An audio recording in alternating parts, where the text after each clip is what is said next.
Hi అండి. అందరికీ నమస్కారం. ఈరోజు మీకోసం 'మతి స్థిమితం లేని భార్య' పార్ట్ 3 మరి కథలోకి వెళ్తే హైదరాబాద్ నగరపు మండుటెండ ఆ రోజు విజయ్‌కి సంధ్యకు స్వాగతం పలికింది. ఏసీ గదుల్లో కార్లలో తిరిగే అలవాటు ఉన్న ఆ ఇద్దరికీ రోడ్డు మీద నడవటం అనేది ఓ కొత్త అనుభవం కాదు, ఓ కఠిన పరీక్ష. విజయ్ చేతిలో 2 సూట్ కేసులున్నాయి. సంధ్య చేతిలో ఆమెకు ప్రాణప్రదమైన ఆ టెడ్డీబేర్ బొమ్మ ఉంది. ఆమె నుదుటి మీద చెమట బిందువులు ముత్యాల్లా మెరుస్తున్నాయి. ఎండ వేడికి ఆ ముఖం కందిపోయింది. విజయ్, కాళ్ళు నొస్తున్నాయి, ఆటో ఎక్కుదాం అని మారం చేసింది సంధ్య నడవలేక ఆగిపోతూ. విజయ్ ఆగి నుదుటి చెమట తుడుచుకున్నాడు. జేబులో ఉన్న పర్సును తడిమి చూసుకున్నాడు. అమ్మ ఇచ్చిన గాజులు, డబ్బులు ముట్టుకోకూడదని నిర్ణయించుకున్నాడు. తన దగ్గర మిగిలిన కొద్దిపాటి డబ్బుతోనే ఇల్లు వెతుక్కోవాలి, ఉద్యోగం దొరికేదాకా బతకాలి. ఆటోకి 100 ఖర్చు పెడితే రేపు ఆకలికి సమాధానం దొరకదు. సంధ్య, ఇంకొంచెం దూరం అక్కడ బస్ స్టాప్ ఉంది, బస్సులో వెళ్దాం అని నచ్చేపాడు విజయ్. బస్సా? పెద్ద బస్సా? కిటికీ పక్కన కూర్చుంటా అని సంధ్య ఉత్సాహపడింది. ఆమెకు కష్టంలో కూడా ఆనందాన్ని వెతుక్కోవడం తెలుసు. కానీ ఆనందం ఎంతసేపు ఉంటుంది? బస్ స్టాప్కి చేరుకున్నారు. రద్దీగా ఉంది. జనం తోసుకున్నారు. బస్ రాగానే అందరు ఎక్కడానికి నిలబడ్డారు. విజయ్ సంధ్యని కాపాడుకుంటూ అతి కష్టం మీద బస్సు ఎక్కించాడు. లోపల విపరీతమైన రద్దీ.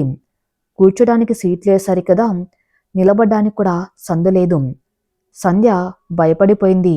చుట్టూ ఉన్న జనం, చెమట వాసన, ఆ తోపుస్లాట ఆమె ఊపిరి ఆడనివ్వలేదు. విజయ్, నాకు భయం, దిగిపోదాం అని ఏడుపు గొంతు అడిగింది. విజయ్ ఆమెను తన రొమ్ముకు హత్తుకుని ఒక చేత్తో రాడ్డు పట్టుకుని మరో చేత్తో ఆమెను రక్షిస్తూ నిలబడ్డాడు. కళ్ళు మూసుకో సంధ్య, మనం ఆట ఆడుతున్నామనుకో, కాసేపట్లో దిగిపోతాం అని ఆమె చెవిలో ధైర్యం చెప్పాడు. ఆ ప్రయాణం విజయ్కి నరకంలా అనిపించింది. తన భార్యను మహారాణిలా చూసుకుంటానని మాటిచ్చాడు.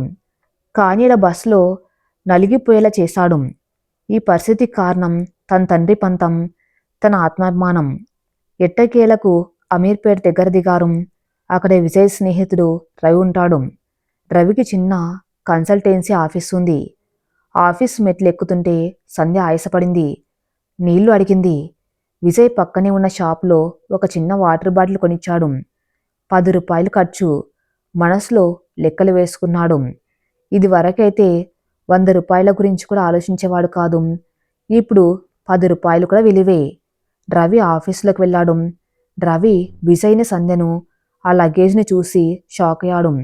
విజయ్, ఏంటిది, ఇలా వచ్చావు అని అడిగారు రవి. విజయ్ క్లుప్తంగా జరిగింది చెప్పాడు. ఆస్తి అంతస్తు వదిలేసి వచ్చేశానని చెప్పాడు. రవి తల పట్టుకున్నాడు. నువ్వు తొందరపడ్డా విజయ్, ప్రాక్టికల్గా ఆలోచించలేదు. రఘునాథరావు గారు సామాన్యుడు కాదు. ఆయనతో పెట్టుకుంటే నీకు ఈ సిటీలో ఎవరు ఉద్యోగం ఇస్తారు? నాకు తెలుసు రవి, కానీ ఆత్మాభిమానం చంపుకుని అక్కడ ఉండలేను. సంధ్యను పిచ్చిదాంట్లో చూస్తూ ఉంటే భరించలేను.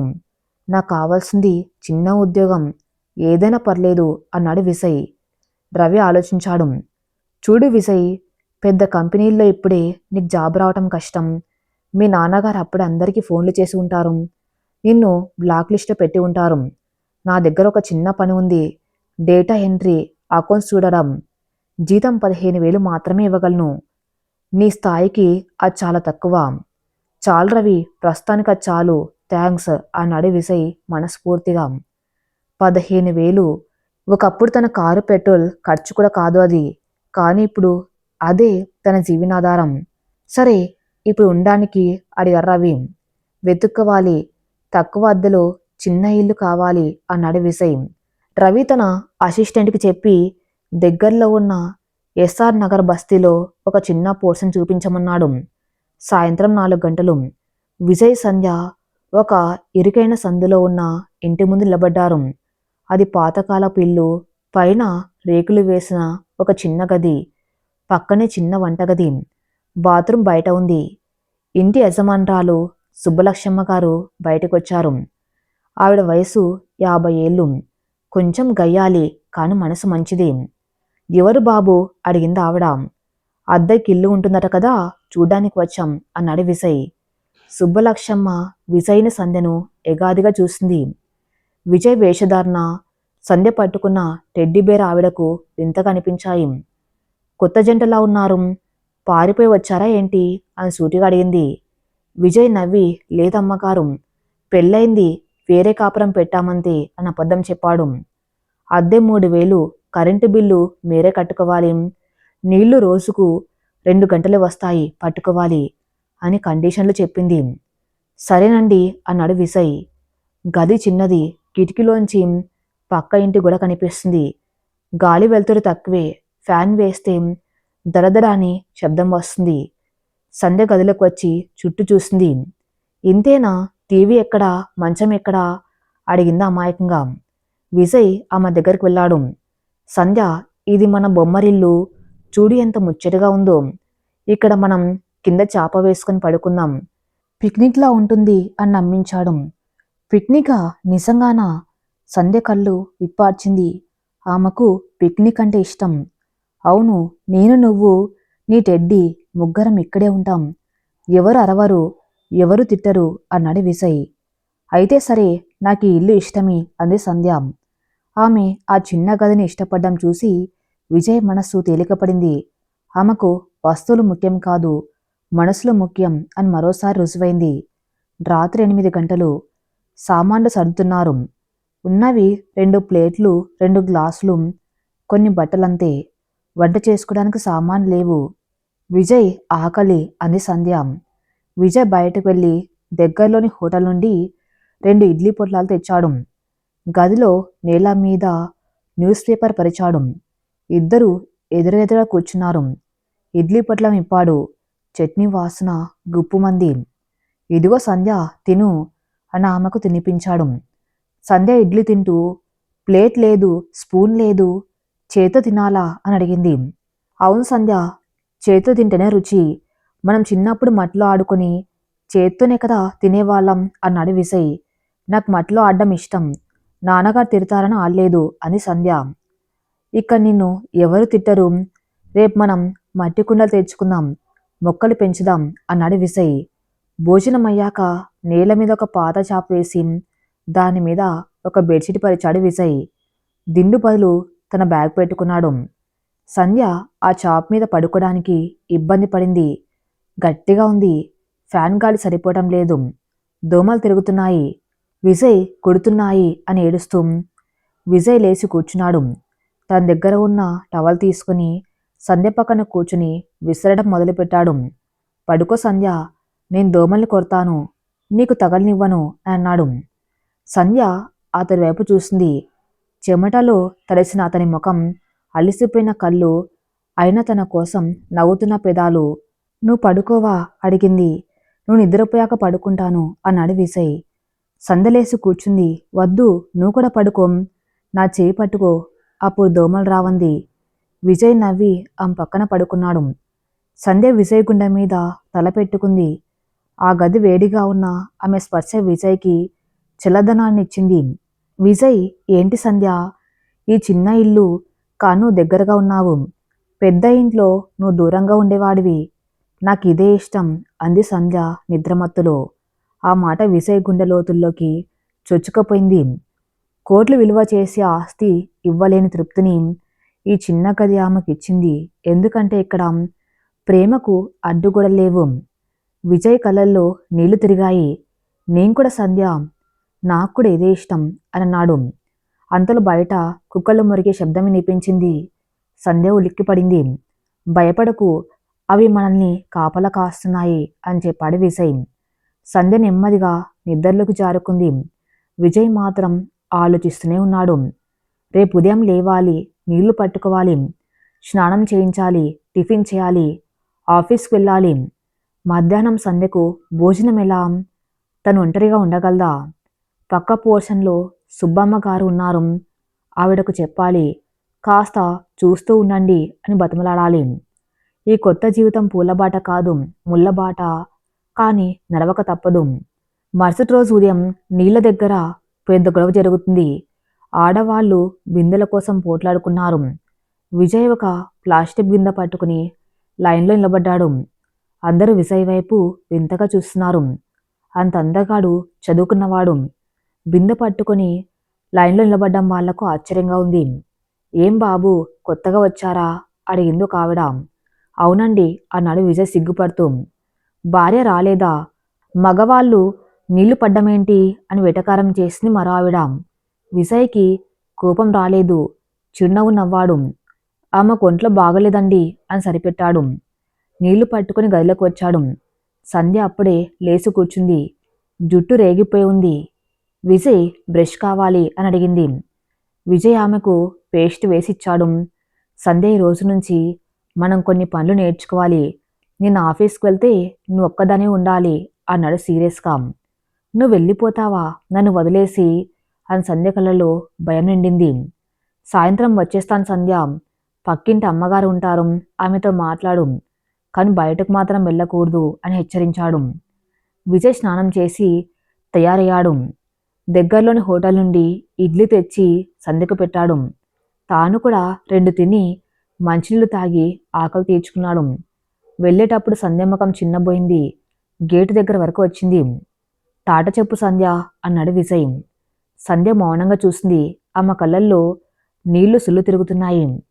విజయ్కి వెళ్ళాలనిపించడం లేదు, కానీ వెళ్ళాలి. ఇదిగో నీకు రంగుల పుస్తకం ఈ సాయంత్రం పక్కా తెస్తాను అని మాట ఇచ్చి వెళ్ళాడు. విజయ్ వెళ్ళగానే సంధ్య ఒంటరిదైపోయింది. ఆ చిన్న గదిలో ఏం చేయాలో తెలియలేదు. కిటికీలోంచి బయటకు చూసింది. పిల్లలు స్కూల్కి వెళ్తున్నారు. ఆడవాళ్ళు ముగ్గులు వేస్తున్నారు. సంధ్యకు ముగ్గులు వేయాలనిపించింది. వంటగదిలో వెతికింది. బియ్యం పిండి దొరకలేదు, కానీ ఒక సుద్దముక్క దొరికింది. దాన్ని తీసుకుని గడప బయటకు వచ్చింది. సుబ్బలక్ష్మ గారు వరండాలో కూర్చుని కూరగాయలు తరుగుతున్నారు. ఏమ్మా, అప్పుడే లేచావా? మీ ఆయన వెళ్ళాడా అని అడిగింది సుబ్బలక్ష్మమ్మ. సంధ్య తలూపింది. ముగ్గు వేస్తా అని సుద్దముక్క చూపిస్తూ. వేసుకో తల్లి, కానీ అడ్డం వేయకు, చక్కగా వెయ్యి అని సుబ్బలక్ష్మమ్మ. సంధ్య గడప ముందు కూర్చుని గీతలు గీయటం మొదలుపెట్టింది. ఆమెకు ముగ్గు రాదు, కానీ సుబ్బలక్ష్మమ్మ వేసిన ముగ్గును చూసి కాపీ కొట్టడానికి ప్రయత్నించింది. వంకర టింకర గీతలు. సుబ్బలక్ష్మమ్మ ఆ చూసి నవ్వింది. అదేం ముగ్గు తల్లి, పాముల్లా ఉన్నాయి అని అంది. సంధ్య నవ్వింది. పాములే, మా విజయ్కి పాములంటే ఇష్టం లేదు, అందుకే బయట ఉంచేస్తున్నా అంది అమాయకంగా. ఆ మాటలో ఏదో తెలియని చమత్కారం, అమాయకత్వం చూసి సుబ్బలక్ష్మమ్మకు ఆశ్చర్యం వేసింది. ఈ పిల్లలో ఏదో తేడా ఉంది, మనిషి పెరిగింది కానీ బుద్ధి పెరగలేదు అని గ్రహించింది. రామ్మా, ఇక్కడ కూర్చోం, నాకు ఈ బీన్స్ గిల్లుతావా అని పిలిచింది సుబ్బలక్ష్మమ్మ. సంధ్య సంతోషంగా వెళ్ళింది. ఆమెకు పనిచేయటం ఇష్టం లేదు, కానీ ఎవరితోనైనా మాట్లాడడం ఇష్టం. మీ ఆయన ఏం చేస్తాడు అడిగింది సుబ్బలక్ష్మమ్మ బీన్స్ ఇస్తూ. ఆఫీసు, పెద్ద ఆఫీసు అంది సంధ్య గర్వంగా. నువ్వేం చదువుకున్నావు? చదవలేదు, నాన్న పంపలేదు, కానీ విజయ్ నేర్పిస్తున్నాడు, ఆలు వచ్చు అని సంధ్య. సుబ్బలక్ష్మి మనసులో జాలి కలిగింది. ఇంత అందమైన అమ్మాయి ఇలా ఉండటం దేవుళ్ళీలా. పాపం ఆ కుర్రాడు నిన్ను బాగా చూసుకున్నాడు అంది. అవును, విజయ్ దేవుడు అంది సంధ్య. ఆమెకు దేవుడంటే గుళ్ళో ఉండే రాయి కాదు, తన్ను కాపాడే విజయ్ మాత్రమే. ఆ మధ్యాహ్నం విజయ్ ఆఫీస్లో ఉండగా ఫోన్ మోగింది. Unknown number. హలో విజయ్, నేను లతను. అవతల నుండి గొంతు. విజయ్ ఆశ్చర్యపోయాడు. లత, నీకు నా నెంబర్ ఎలా దొరికింది? రవి చెప్పాడు. Vijay, are you mad? ఆ ఇల్లు, ఆ ఏరియా ఏంటి? నువ్వు ఉండే ప్రదేశమా అది? ప్లీజ్ విజయ్, నా మాట విను. నేను నాతో మాట్లాడి నీకు మన కంపెనీలో జాబ్ ఇప్పిస్తాను, మంచి ఫ్లాట్ చూపిస్తాను, రా అని ప్రాధేయపడింది లత. విజయ్ చిరునవ్వు నవ్వాడు. థ్యాంక్స్ లత, కార్ నాకు ఈ జీవితమే నచ్చింది. ఇక్కడ కల్మషం లేదు. నేను నా భార్యతో సంతోషంగా ఉన్నాను. దయచేసి మా జోలికి రాకు, నా అడ్రస్ ఎవరికి చెప్పకు అని ఫోన్ పెట్టేశాడు. విజయ్కి తెలుసు, ఈ కష్టాలు తాత్కాలికం. తన సంకల్పం బలంగా ఉన్నంతకాలం ఏది తనను ఓడించలేదు. సాయంత్రం సంధ్య కోసం రంగుల పుస్తకం కొనాలి. ఆ మొహంలో ఆనందం చూడాలి. అదే అతని టార్గెట్. కానీ విధి ఎప్పుడు సరళ రేఖలో ప్రయాణించదు. ఆ సాయంత్రం ఇంటికి వెళ్ళేసరికి అక్కడ మరొక ఊహించని సంఘటన అతనికి ఎదురైంది. సుబ్బలక్ష్మమ్మ గారి కొడుకు తాగుబోతు సీను వరండాలో కూర్చుని సంధ్యను అసభ్యంగా చూస్తున్నాడు. సంధ్య భయంతో గదిలో తలుపు వేసుకుని ఉంది. విజయ చూసి రక్తం మరిగిపోయింది. ఆఫీస్ బ్యాగ్ కింద పడేసి సీను కలర్ పట్టుకున్నాడు. ఏం చేస్తున్నారా ఇక్కడ అని గర్జించాడు విజయ్. ఆ అరుపుకి బస్తీ అంతా ఉలిక్కిపడింది. ఆ సాయంత్రం వేళ ఆ చిన్న బస్తీలో వాతావరణం ఒక్కసారిగా వేడెక్కింది. సుబ్బలక్ష్మమ్మ గారి ఇంటి ముందు విజయ్ ఆవేశం కట్టలు తెంచుకుంది. తాగుబోతు సీను కాలర్ పట్టుకుని విజయ్ నిలబడిన తీరు చూసి అక్కడి వారంతా ఆశ్చర్యపోయారు. ఎప్పుడు ప్రశాంతంగా మితభాషగా ఉండే విజయ్లో ఇంతటి ఆగ్రహం దాగి ఉందని ఎవరూ ఊహించలేదు. ఏరా, ఏం చూస్తున్నావు? విజయ్ గొంతులో గంభీరత, హెచ్చరిక స్పష్టంగా ఉన్నాయి. ఆమె నా భార్య. మనిషి అమాయకురాలే కావచ్చు, కానీ ఆమెకు రక్షణగా ఉన్నాను. ఇంకోసారి ఆ గదివైపు నీ కాలు తిరిగితే అవి నీకు లేకుండా చేస్తాను. పోలీస్ కంప్లైంట్ ఇవ్వడానికి నాకొక్క నిమిషం పట్టదు. విజయ్ కళ్ళలోని తీవ్రత చూసి సీనుకు మత్తు దిగిపోయింది. తను కేవలం ఒక సాఫ్ట్వేర్ ఉద్యోగి మాత్రమే కాదు, అవసరమైతే ఎంత దూరమైనా వెళ్ళే తెగువ ఉన్నవాడని సీనుకు అర్థమైంది. అంతలో సుబ్బలక్ష్మమ్మ పరిగెత్తుకుంటూ వచ్చింది. అయ్యో బాబు, వదిలేయండి, వాడు తాగుబోతు వెధవ, బుద్ధి లేనివాడు, ఇంకోసారి అలా చెయ్యలేండి అంటూ కొడుకుని లాక్కుంది. 2 దెబ్బలు వేసింది. సిగ్గులేదారా, పద్ధతిగా ఉన్నోళ్ళని ఏడిపిస్తావా? లోపలికి పో అని గద్దించింది. సీను తల వంచుకొని లోపలికి వెళ్ళిపోయాడు. విజయ్ తన చొక్కా సరిచేసుకున్నాడు. సుబ్బలక్ష్మం వైపు తిరిగి, చూడండి అమ్మగారు, మిమ్మల్ని గౌరవిస్తాను, కానీ నా భార్య విషయంలో నేను కాంప్రమైజ్ కాను. ఆమెకు భయం ఎక్కువ. మళ్ళీ ఇలా జరిగితే నేను ఈ ఇల్లు ఖాళీ చేయటమే కాదు, చట్ట ప్రకారం ఏం చేయాలో చేస్తాను అని ఖచ్చితంగా చెప్పాడు. క్షమించు నాయనా, నా కర్మ కొద్ది వాడు అలా తయారయ్యాడు. అమ్మాయి గారిని నేను కంటికి రెప్పలా చూసుకుంటాను. వాడిని ఇక దరిదాపులకు రానివ్వను అని సుబ్బలక్ష్మమ్మ కన్నీళ్లు పెట్టుకుంది. విజయ్ నిట్టూర్చి తన గది వైపు వెళ్ళాడు.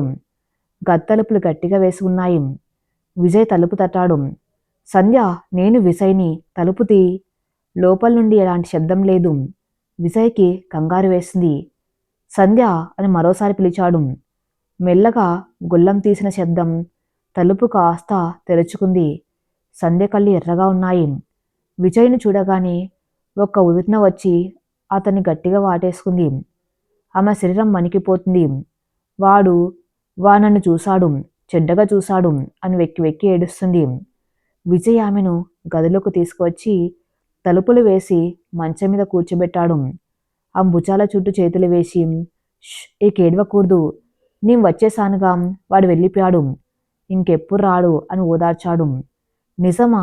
పోలీస్ అంకుల్ని పిలుస్తున్నావా అడిగింది అమాయకంగా, కన్నీళ్ళు తుడుచుకుంటూ.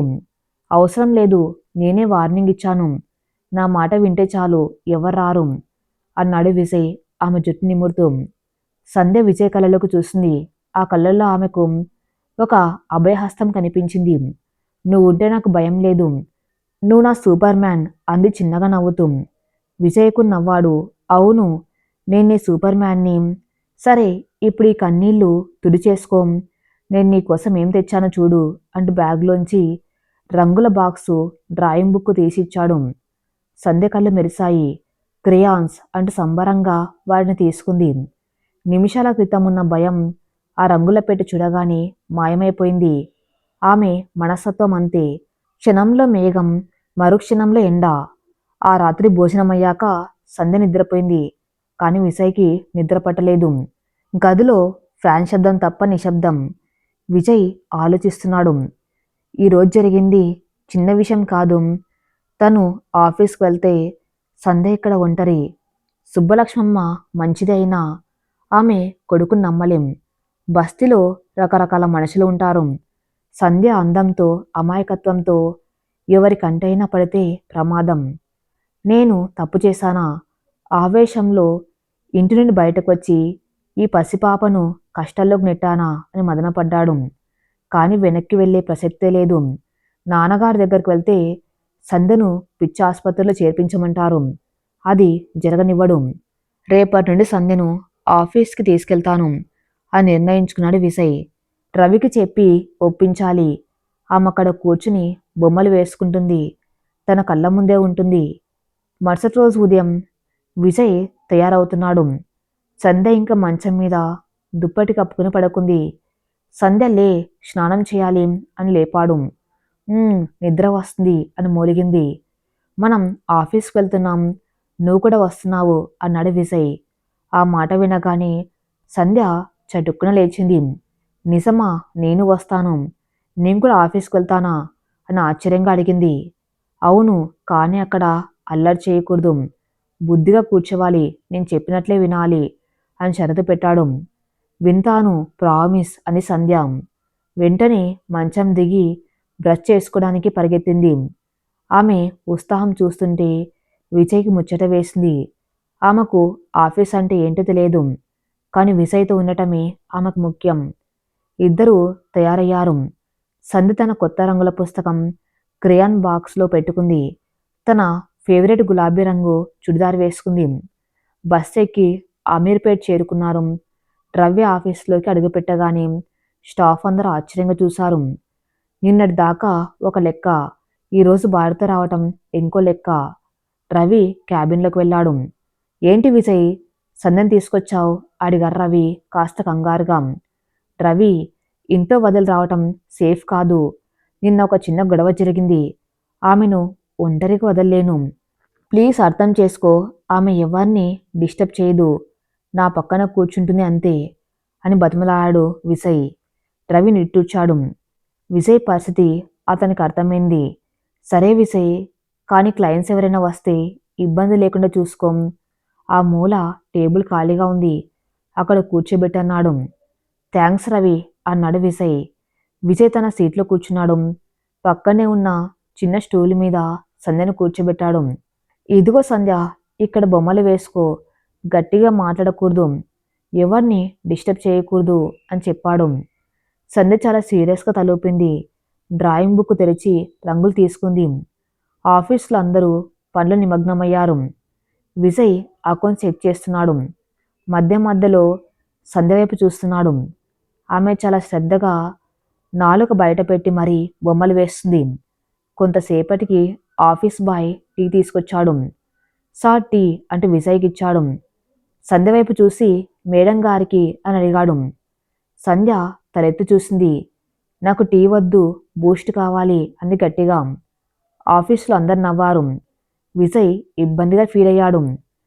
సంధ్య మెల్లగా అన్నాడు. తర్వాత బాయ్తో పర్లేదు, వాటర్ తీసుకురా చాలన్నాడు. సంధ్య మూతి ముడుచుకుంది. ఇంట్లో అమ్మ బూస్ట్ ఇస్తుంది కదా అని గొనిగింది. ఇది ఇల్లు కాదు సంధ్య, ఆఫీసు, ఇక్కడ బూస్ట్ ఉండదు అని సర్ది చెప్పాడు విజయ్.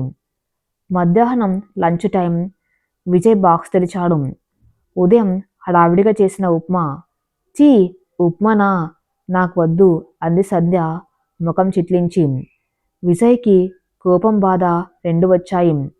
సంధ్య, మన దగ్గర ఉన్నది ఇదే, తినాలి లేకపోతే ఆకలి వేస్తుంది అన్నాడు కఠినంగా. సంధ్య విజయ్ మొహం చూసింది. అతను అలసిపోయి ఉన్నాడు. కళ్ళల్లో ఏదో తెలియని బాధ ఉంది. ఆమె అమాయకురాలే కానీ విజయ్ మూడ్ని పసిగట్టగలదు. సర్లే తింటా, నువ్వు తినిపిస్తే తింటా అంది రాజీకి వస్తూ. విజయ్ ఆమెకు తినిపించాడు. స్టాఫ్లో కొందరు ఆడవాళ్ళ చూసి గుసగుసలు పోయారు. పాపం విజయ్ సార్, ఎంత కష్టం వచ్చింది, భార్యను చిన్న పిల్లల సాకాల్సి వస్తుంది అనుకున్నారు.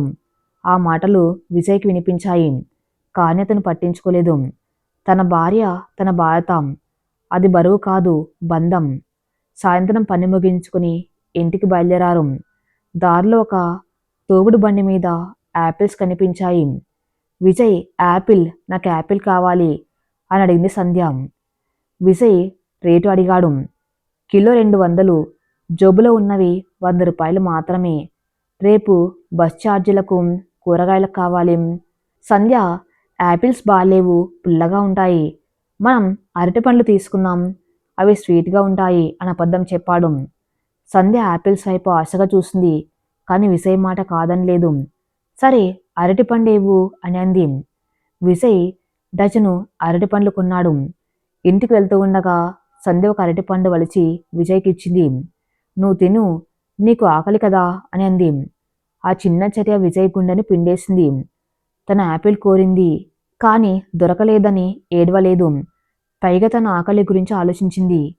పేదరికం మనుషులను దగ్గర చేస్తుందంటారు. నిజమేనేమో. ఇంటికి వెళ్ళాక వాతావరణం ఉక్కపోతగా ఉంది. గాలి ఆడడం లేదు. రాత్రి అయ్యేసరికి సంధ్యకు ఒళ్ళు కాలిపోతుంది. జ్వరం వచ్చింది.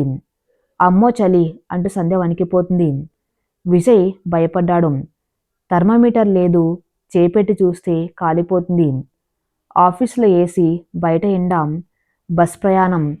సున్నితమైన సంధ్య శరీరం ఈ మార్పును తట్టుకోలేకపోయింది. సంధ్య ఏమవుతుంది అడిగాడు ఆందోళనగా. తలనొప్పి అమ్మ కావాలి అని కలవరిస్తుంది. విజయ్ దగ్గర మందులు లేవు. రాత్రి 10 గంటలు. మెడికల్ షాప్ దూరం. ఆటోలు దొరకవు. సుబ్బలక్ష్మమ్మ గారి తలుపు తట్టాడు.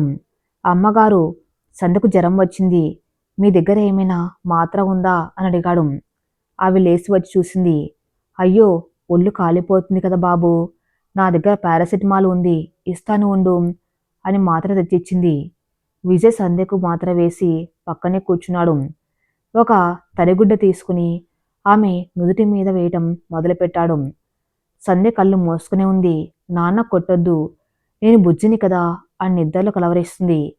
ఆ మాటలు వింటూ ఉంటే విజయ్కి కన్నీళ్లు ఆగలేదు. ఆ మెదల్లో ఎంత భయం గూడు కట్టుకుందో. రాత్రంతా విజయ్ ఆమె పక్కనే కూర్చుని సేవ చేశాడు. ఆమె చేయి పట్టుకునే ఉన్నాడు. తెల్లవారుజామున 4 గంటలకు జ్వరం తగ్గింది. సంధ్య ప్రశాంతంగా నిద్రపోయింది. విజయ్ కుర్చీలో అలాగే నిద్రలోకి జారుకున్నాడు. ఉదయం 7 గంటలు. తలుపు తన్న శబ్దం వినిపించింది. విజయ్ ఉలిక్కిపడి లేచాడు. కళ్ళు మండుతున్నాయి. ఒళ్ళంతా నొప్పులు. వెళ్ళి తలుపు తీశాడు. బయట ఒక కారు ఆగి ఉంది. గుమ్మంలో అన్నపూర్ణమ్మ నిలబడి ఉంది. ఆమె చేతిలో ఒక పెద్ద క్యారేజ్, ఫ్రూట్ బాక్సులున్నాయి. అమ్మా! విజయ్ ఆశ్చర్యపోయాడు. అన్నపూర్ణమ్మ విజయ్ని చూడగానే కన్నీళ్లు పెట్టుకుంది. చిక్కిపోయిన ముఖం, నలిగిపోయిన బట్టలు, నిద్రలేని కళ్ళు. తన రాజకుమారుని ఇలా చూడవలసి వస్తుందని ఆమె కల్లో కూడా అనుకోలేదు. విజయ్ అంటూ లోపలికి వచ్చి క్యారేజ్ని బల్ల మీద పెట్టి కొడుకును హత్తుకుంది. ఎంత పని చేశావురా! ఇదా నువ్వు ఉండే ఇల్లు, ఇదా నీ బతుకు అని బోరుమంది. అమ్మ ఏడవకు, నేను బాగున్నాను. సంధ్య కూడా బాగుంది. నిన్న కొంచెం జ్వరం వచ్చిందంతే అన్నాడు విజయ్ తల్లిని సముదాయించడానికి ప్రయత్నిస్తూ. అన్నపూర్ణమ్మ పరిగెత్తుకుంటూ మంచం దగ్గరికి వెళ్ళింది. సంధ్య నిద్రలేచింది. అత్తగారిని చూడగానే ఆమె కళ్ళల్లో ప్రాణం వచ్చింది. అత్తయ్య వచ్చావా అంటూ లేచి కూర్చుంది. అన్నపూర్ణమ్మ సంధ్యను గుండెలకు హత్తుకుంది. వచ్చాను తల్లి, మీకోసం వచ్చాను. నాన్నగారికి తెలియకుండా వచ్చాను. ఆయన మనసు రాయి, కానీ నా మనసు ఆగలేదంది. ఆమె తెచ్చిన క్యారేజ్లో వేడివేడి ఇడ్లీలు, సాంబారు, సంధ్యకి ఇష్టమైన స్వీట్స్, యాపిల్స్ ఉన్నాయి. సంధ్య యాపిల్ చూడగానే విజయ్ యాపిల్ అని అరిచింది. నువ్వు తేలేదు, అత్తయ్య తెచ్చింది అన్న అమాయకంగా.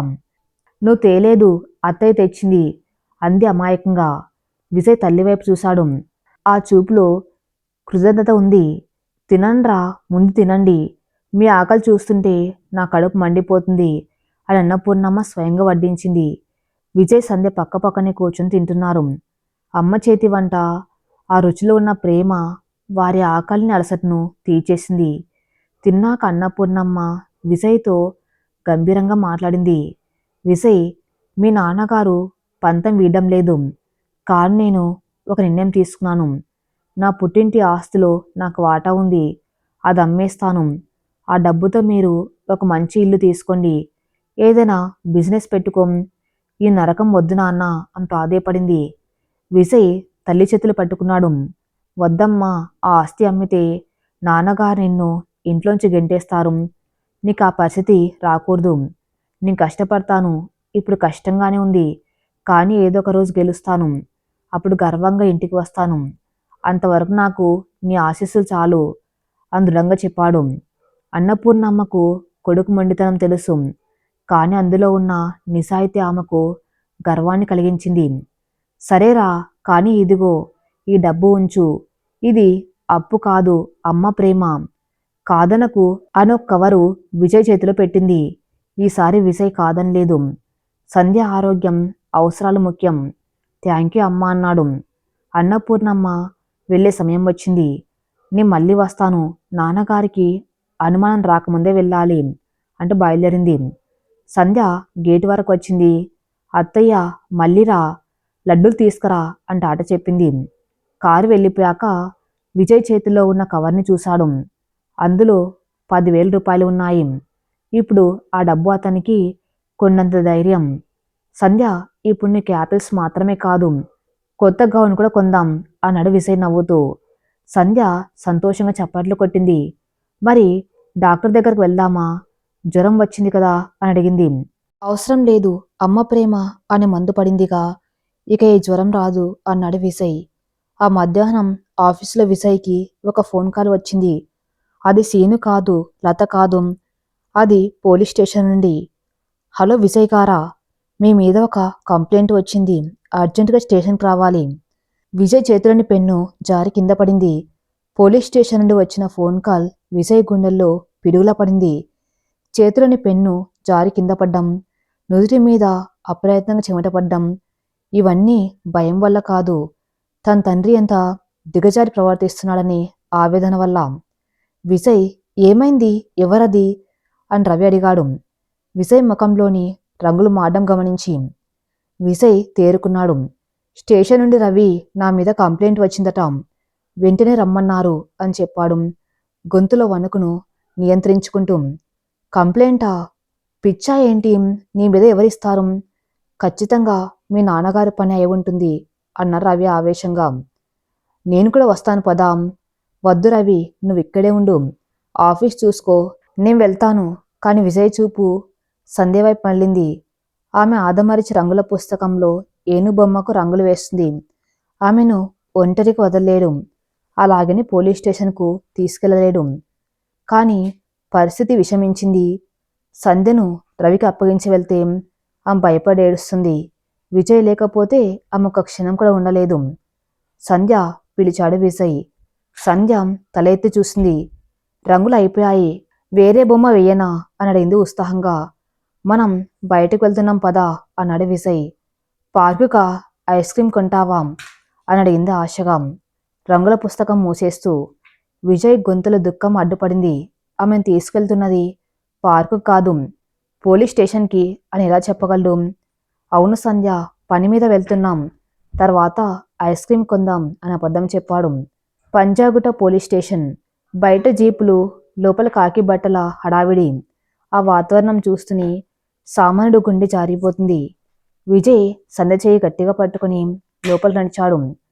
సంధ్య బిక్కుబిక్కుమంటూ చుట్టూ చూస్తుంది.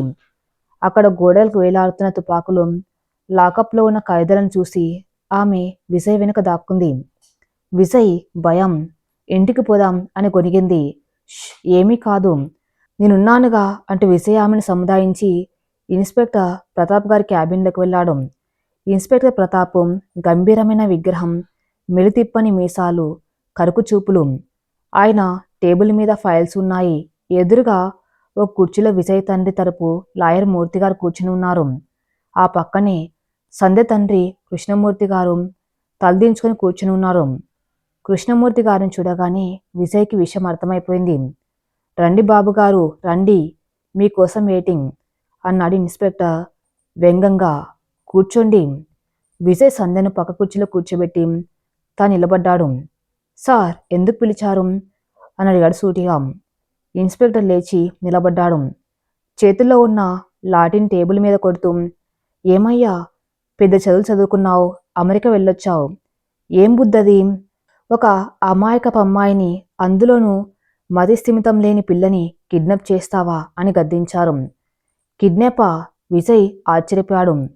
సార్, ఆమె నా భార్య, 3 ముళ్ళు వేసి అగ్నిసాక్షిగా పెళ్లి చేసుకున్నాను. కిడ్నాప్ అని ఎలా అంటారు? భార్య అయితే మాత్రం హింసించే హక్కు ఉందా? ఆ మెల్లో ఉన్న నగలు లాక్కొని ఆమెను ఒక ఇరుకైన గదిలో బంధించి అన్నం పెట్టకుండా హింసిస్తున్నావని మీ మామగారు కంప్లైంట్ ఇచ్చారు అని బాంబు పేల్చారు ఇన్స్పెక్టర్. విజయ్ షాక్ అయ్యాడు. కృష్ణమూర్తి గారి వైపు చూశాడు. ఆయన విజయ్ వైపు చూడలేక తల ఇంకా కిందికి వంచుకున్నాడు. ఆయన కళ్ళల్లో నీళ్లు కారుతున్నాయి. మామయ్య గారు మీరా మీరా ఈ కంప్లైంట్ ఇచ్చింది? మీ కూతురు నేను ఎలా చూసుకున్నానో మీకు తెలియదా అని నిలదీశాడు విజయ్. కృష్ణమూర్తి గారు మాట్లాడలేదు. కానీ లాయర్ మూర్తి గారు కల్పించుకున్నారు. ఇన్స్పెక్టర్ గారు ఆయన భయపడుతున్నారు. రఘునాథరావు గారి అబ్బాయి కాబట్టి విజయ్ని చూసి భయం. అందుకే కంప్లైంట్ నేనే డ్రాప్ చేశాను. ఆ అమ్మాయికి బుద్ధి మాధ్యం ఉంది. ఆమెకు సొంతంగా నిర్ణయాలు తీసుకునే శక్తి లేదు. ఆమెను విజయ్ గారు బలవంతంగా తీసుకెళ్లి ఆస్తి కోసం టార్చర్ పెడుతున్నారు. అందుకే ఆమెను వెంటనే తల్లిదండ్రులకు అప్పగించాలి అని వాదించారు. విజయ్కి రక్తం మరిగిపోయింది. తండ్రి ఇంత దిగజారిపోతారని ఊహించలేదు. తన మీద లేనిపో నిందలు వేసి సంధ్యను దూరం చేసి పిచ్చి ఆసుపత్రికి పంపాలనేదే నాన్న ప్లాన్. సార్ ఇది అబద్ధం, పూర్తిగా కట్టుకథ. నేను ఆస్తి కోసం రాలేదు, ఉన్న ఆస్తిని వదిలేసి వచ్చాను. ఈమెను నేను ప్రాణం కంటే ఎక్కువగా చూసుకున్నాను అని ఆవేదనగా చెప్పాడు విజయ్. మాటలు కాదు, సాక్ష్యం కావాలి అన్నాడు ఇన్స్పెక్టర్. ఆయన చూపు సంధ్య మీద పడింది. ఆ భయంతో వణికిపోతూ విజయ్ చొక్కా పట్టుకొని కూర్చుంది. ఇన్స్పెక్టర్ ఆమె దగ్గరకు వెళ్ళాడు. గొంతు తగ్గించి అమ్మాయి నీ పేరేంటి అని అడిగాడు. సంధ్య విజయ్ వైపు చూసింది. విజయ్ కళ్ళతోనే ధైర్యం చెప్పాడు. సంధ్య అని మెల్లగా చెప్పింది. నీకు ఆకలిగా ఉందా? నిన్ను కొడుతున్నాడా అని అడిగాడు ఇన్స్పెక్టర్ విజయ్ని చూపిస్తూ. సంధ్య కళ్ళు పెద్దవి చేసింది. కొట్టడు, విజయ్ మంచోడు. నాకు లడ్డు పెడతాడు, జ్వరం వస్తే మందు వేస్తాడు అందమాయకంగా. ఇన్స్పెక్టర్ మళ్ళీ అడిగాడు. మరి మీ నాన్నగారింటికి వెళ్తావా? అక్కడ అమ్మ ఉంది, స్వీట్స్ ఉన్నాయి, వెళ్తావా? సంధ్య చటుక్కున కృష్ణమూర్తి గారి వైపు చూసింది. తర్వాత లాయర్ వైపు చూసింది. ఆమెకు వాళ్ళని చూస్తే భయం వేసింది. వద్దు, నేను విజయ్తోనే ఉంటా. ఆ ఇంట్లో నాన్నగారు అరుస్తారు, ఆ అంకుల్ కూడా అరుస్తారు. విజయ్ నన్ను ఆడిస్తాడు. నేను విజయ్ దగ్గరే ఉంటా అని గట్టిగా చెప్పింది. ఆ గొంతులో ఒక నిజాయితీ, ఒక దృఢత్వం ఉన్నాయి. ఇన్స్పెక్టర్ ప్రతాప్ గారికి మనసుల మనస్తత్వాలు తెలుసు. ఇన్నాళ్ల సర్వీస్లో ఎంతోమంది నేరస్తులను చూశారు. ఒక అమాయకపు అమ్మాయి కళ్ళల్లో కనిపించే ప్రేమను, భయాన్ని ఆయన పసిగట్టగలరు. ఆ మాటలు విజయ్ పట్ల ఉన్న ఆరాధన ఆయనకు అర్థమైంది. ఆయన వెనక్కి తిరిగి తన కుర్చీలో కూర్చున్నారు. లాయర్ మూర్తిగారి వైపు తీక్షణంగా చూశారు. చూడండి మూర్తిగారు, చట్టం గుడ్డిదే కావచ్చు, కానీ పోలీస్ వాళ్ళు గుడ్డివాళ్ళు కాదు. ఇక్కడ ఎవరు బాధితులో, ఎవరు బాధిస్తున్నారో నాకు స్పష్టంగా కనిపిస్తుంది. ఒక తండ్రిని భయపెట్టి కూతురి కాపురం కూల్చడానికి తప్పుడు కంప్లైంట్ ఇప్పిస్తావా అని గర్జించారు. లాయర్ మూర్తిగారు తరబడ్డారు. సార్ అది కాదు, రఘునాథరావు గారు. పేర్లు చెప్పకండి. రఘునాథరావు గారు ఎంత పెద్ద మనిషైనా కావచ్చు, కానీ ఇక్కడ నిలబడింది ఆయన కొడుకు కాదు, ఒక భర్త. తన భార్యను రక్షించుకోవడానికి వచ్చిన ఒక సామాన్యుడు. కృష్ణమూర్తి గారు నిజం చెప్పండి, మిమ్మల్ని ఎవరైనా బెదిరించారా అని కృష్ణమూర్తి గారిని అడిగారు. కృష్ణమూర్తి గారు బోర్న ఏడ్చేశారు. అవును సార్, రఘునాథరావు గారు ఫోన్ చేసి సంధ్యను తీసుకెళ్ళకపోతే మీ ఇల్లు లాక్కుంటాను, మీ అబ్బాయి ఉద్యోగం తీయించేస్తాను అని బెదిరించారు. నాకు వేరే దారి లేక విజయ్ బాబు నన్ను క్షమించిన ఆయన అని చేతులు జోడించారు. స్టేషన్లో నిశ్శబ్దం ఆవరించింది. విజయ్ కృష్ణమూర్తి గారి దగ్గరకు వెళ్ళి ఆయన చేతులు పట్టుకున్నాడు. మామయ్య గారు ఏడవకండి, మీ పరిస్థితి నాకు అర్థమైంది. నాన్నగారు డబ్బు అధికారం ముందు మీరు నిలబడలేరు, కానీ నేనున్నానుగా, సంధ్యని ఎవరు ఏమి చేయలేరు అని ఓదార్చాడు. ఇన్స్పెక్టర్ ప్రతాప్ గారు లాయర్ వైపు తిరిగి ఈ కంప్లైంట్ని ఇక్కడే చింపేస్తున్నాను. ఇంకోసారి ఇలాంటి చిల్లర పనుల కోసం స్టేషన్ మెట్లు ఎక్కితే రఘునాథరావు గారైనా సరే లోపలికి వేస్తాను. గెట్ లాస్ట్ అని అరిచారు. లాయర్ మూర్తి గారు తూకం ముడుచుకొని వెళ్ళిపోయారు. కృష్ణమూర్తి గారు కూడా వెళ్లే ముందు విజయ్ని సంధ్యను దీవించి వెళ్లారు. ఇప్పుడు గదిలో విజయ్, సంధ్య, ఇన్స్పెక్టర్ మాత్రమే ఉన్నారు. ఇన్స్పెక్టర్ ప్రతాప్ గారు లేచి వచ్చి విజయ్ భుజం తట్టాడు. Young man, I appreciate you. ఈ రోజుల్లో భార్య బాగుంటేనే వదిలేసే వాళ్ళు ఉన్నారు. అలాంటిది ఇలాంటి అమ్మాయి కోసం కోట్లు వదులుకొని వచ్చావు. నీ ధైర్యానికి నా సెల్యూటన్నారు. విజయ్ నమస్కరించాడు. Thank you sir. మీ నిజం తెలుసుకునేందుకు సంతోషం. కానీ జాగ్రత్త విజయ్. మీ నాన్నగారు సులభంగా వదలరు. ఈ అవసరం వచ్చినా నాకు ఫోన్ చెయ్యి అంత నా పర్సనల్ నెంబర్ ఇచ్చారు. స్టేషన్ నుండి బయటకు వచ్చేసరికి సాయంత్రం చీకటి పడుతుంది. చల్లని గాలి వీస్తుంది. ఆకాశంలో నక్షత్రాలు ఇప్పుడిప్పుడే తొంగి చూస్తున్నాయి. మరి తర్వాత ఏం జరగబోతుందో నెక్స్ట్ ఎపిసోడ్లో చూద్దాం. నెక్స్ట్ పార్ట్ కోసం నా ఛానల్ని ఫాలో అవుతూ ఉండండి. Thank you for listening.